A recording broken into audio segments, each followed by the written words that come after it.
Mensagem recebida pelo nosso querido e amado profeta Papa Pedro II, dia 10 de junho do ano 2000. O convívio dos eleitos, o refúgio dos aflitos, a fonte da sabedoria. Tudo isso se dá aos que propagam a paz. Um mistério que entre o céu e a terra não há nenhuma barreira que possa impedir. Um reflexo que vem se passando com os eleitos, que depois de serem tocados pelo Espírito Santo, pode ser um coração de pedra. Seus corações amolecem. Basta o Senhor querer. Ninguém pode dizer, eu quero ser escolhido como um desses. Deus é quem escolhe. Para ir à guerra, primeiro se faz uma escolha dos soldados para irem à luta. Agora vem acontecendo o mesmo com os eleitos. Derramada já foi sobre a terra a luz do Santo Espírito, e onde ela bate, a força maligna não tem mais força, porque este é o tempo que o Pai continua enviando suas últimas mensagens através de ti, Filho amado. Estas escritas são como chuvas de ouro que estão sendo derramadas sobre a terra e que dentro de um lar, uma ou duas pessoas as recebem com amor, mas as outras não as aceitam de maneira alguma. O mesmo acontece com os membros de minha igreja. Quando alguns sacerdotes as aceitam de coração, mas o restante protesta dizendo que tudo isto é uma farsa mentirosa. Então passa a ser daqui por diante, cada dia, um mistério sobre esses assuntos. Os eleitos serão como soldados que vão para a guerra e os escolhidos para passarem para outra vida. Enfrentam calúnias e difamação como sendo um bando de loucos. Assim, meus filhos e minhas filhas trataram meus apóstolos. Quando chamei um por um entre os descrentes, diziam que eu os tinha enfeitiçado. Do mesmo modo, vocês também vêm sendo tratados assim.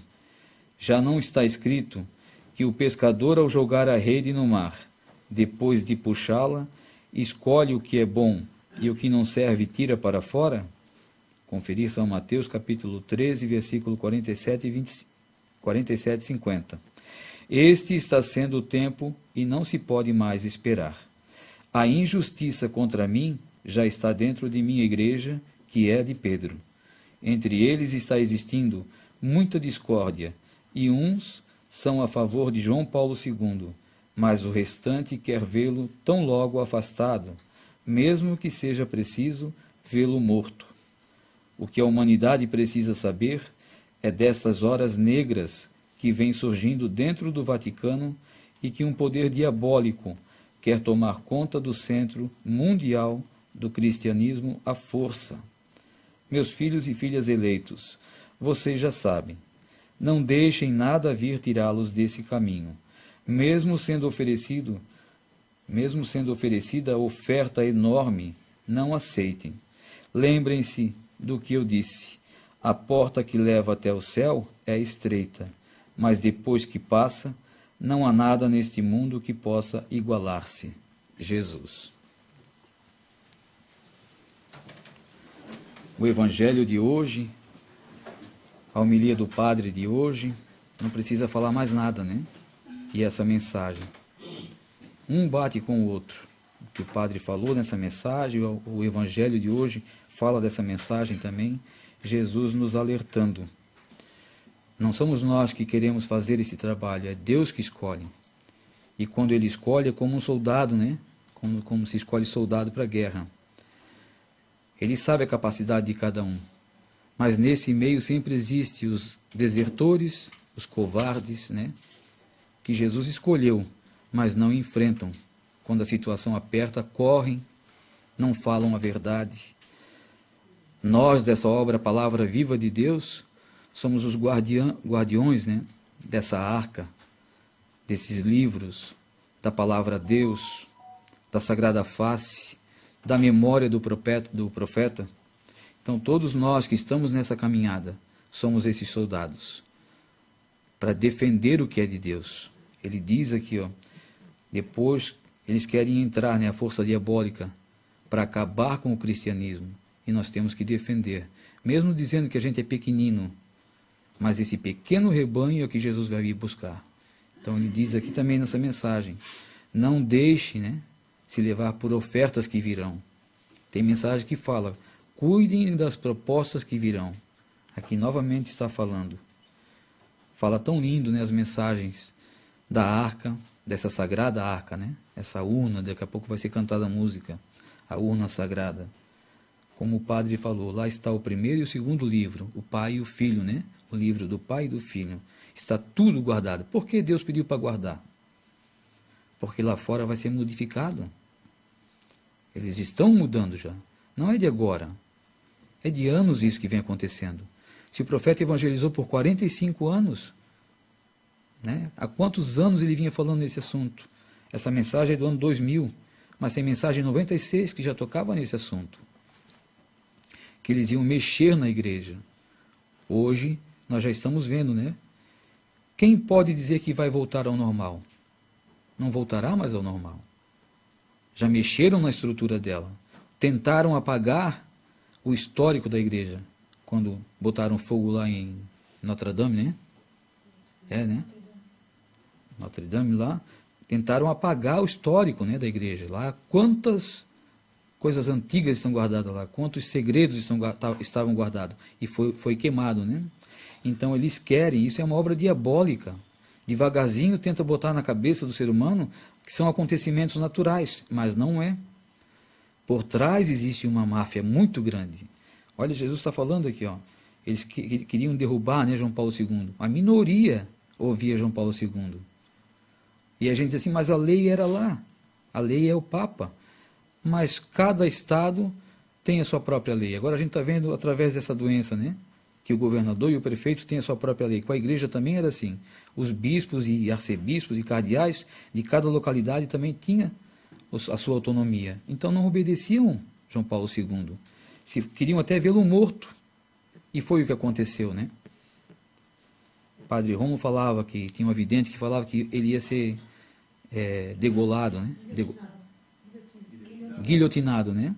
E não entendia. E realmente foi com aquela traqueostomia, né? Traqueostomia, né? E foi guilhotinado mesmo.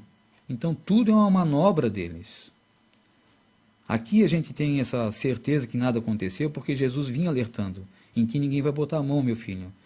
Ninguém vai te cortar, né?